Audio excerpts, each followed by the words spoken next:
बिहार के शिक्षा मंत्री मिथिला प्रसाद तिवारी और ऋतुराज सिन्हा जैसे नेताओं ने भी पुलिसिया कार्रवाई पर सवाल खड़े किए। क्या पुलिस के पास गोली चलाने के अलावा और कोई विकल्प नहीं था? दरअसल एनडीए के अंदर ही इस वक्त दो सुर दिखाई दे रहे हैं। एनडीए के अंदर ही भरत भूषण तिवारी के इस एनकाउंटर को लेकर सवाल खड़े हो रहे हैं। फिर चाहे वो संजय झा हो, चाहे वो जितन राम मांझी हो, चाहे वो अश्विनी चौबे हो या अन्य नेता चिराग पासवान हो। सबसे पहले बात जेडीयू नेता संजय झा की। जेडीयू के कार्यकारी अध्यक्ष हैं, राज्यसभा सांसद हैं। उन्होंने एनकाउंटर पर सवाल उठाए और निष्पक्ष जांच की मांग की। उन्होंने कहा कि भरत तिवारी एनकाउंटर मामले में जो वीडियो सामने आया है वो निश्चित रूप से संदेह पैदा करता है। सरकार ने 4 पुलिसकर्मियों को निलंबित किया है, लेकिन वो काफी नहीं है।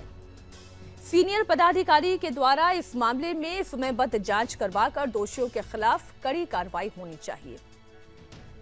आगे संजय झा ये कहते हैं कि सरकार जब ये कहती है कि कोई भी अपराधी बचेगा नहीं, तो ये सिर्फ अपराधियों के लिए नहीं होता है।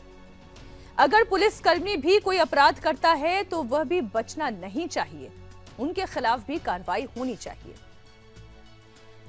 दरअसल संजय झा का ये बयान उनकी कम्युनिटी को और जेडीयू को मजबूत करने के लिए तो कहा जा सकता है कि एक सही बयान है, और कानूनी तौर पर भी ये बयान न्याय संगत है।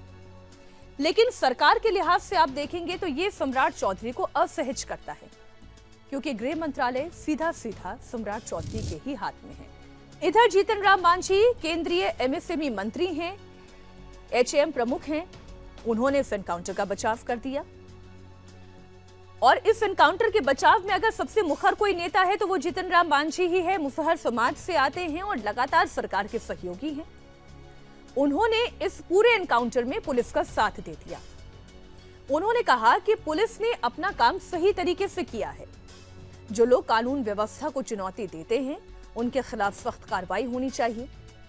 पुलिस ने किसी भी प्रकार की बर्बरता नहीं की है, बल्कि आत्मरक्षा के लिए ही उन्होंने ये कदम उठाया। अगर वो किसी पुलिस वाले को, वो यानी कि यही भरत तिवारी, अगर किसी पुलिस वाले को मार देता तो क्या वो ठीक रहता? पुलिस मरे तो ठीक, और पुलिस एनकाउंटर करे तो खराब। अगर कोई पुलिस पर पिस्टल तानेगा तो पुलिस एनकाउंटर करेगी ही, और इसमें कुछ भी गलत नहीं है।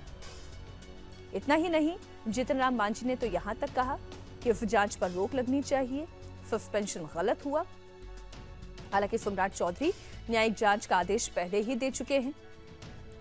ऐसे में जब सरकार ने जांच की कमान सौंप दी है, तो अब इस विषय पर बार बार राजनीति करना या कोई बयानबाजी करना बिल्कुल उचित नहीं है, ये कहना है जीतन राम मांझी का।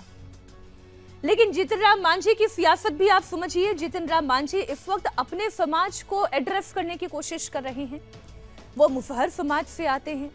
ये वो समाज है जो लगातार जीतन राम मांझी को वोट देता आया है, और ये मामला चूंकि ब्राह्मणों का मसला है, इसलिए जीतन राम मांझी भरत भूषण तिवारी के साथ खड़े होने की बजाय पुलिस के साथ खड़े होना बेहतर समझ रहे हैं। लेकिन जीतन राम मांझी के इस बयान, यानी कि पुलिस को मार देता तो ठीक रहता वाले बयान को लेकर चिराग पासवान भड़क गए हैं। एलजेपी चिराग पासवान जो है वही चला रहे हैं। चिराग पासवान भी सरकार में साथी हैं, एनडीए के घटक दल हैं। उन्होंने जीतन राम मांझी के इस बयान को संवेदनहीन बयान बताया और जले पर नमक छिड़कने वाला बयान कहा।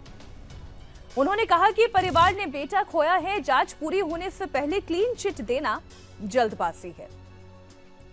अगर आप बहुत गौर से देखेंगे तो इस वक्त बिहार में एनडीए के जितने भी नेता हैं और जितने घटक दल हैं, वो अपनी अपनी जाति को एड्रेस कर रहे हैं।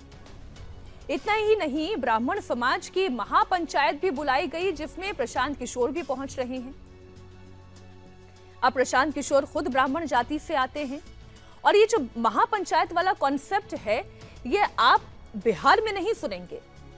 कोई यादव समाज की महापंचायत नहीं बुलाता, कोई ब्राह्मण समाज की महापंचायत नहीं बुलाता, ना कोई मुसहर समाज की महापंचायत बुलाता है, ना कोई कुशवाहा समाज की महापंचायत बुलाता है। दरअसल ये महापंचायत का जो टर्म है, ये आप अधिकतर उत्तर प्रदेश में सुनेंगे, जहां पर जाटों की महापंचायत बुलाई जाती है।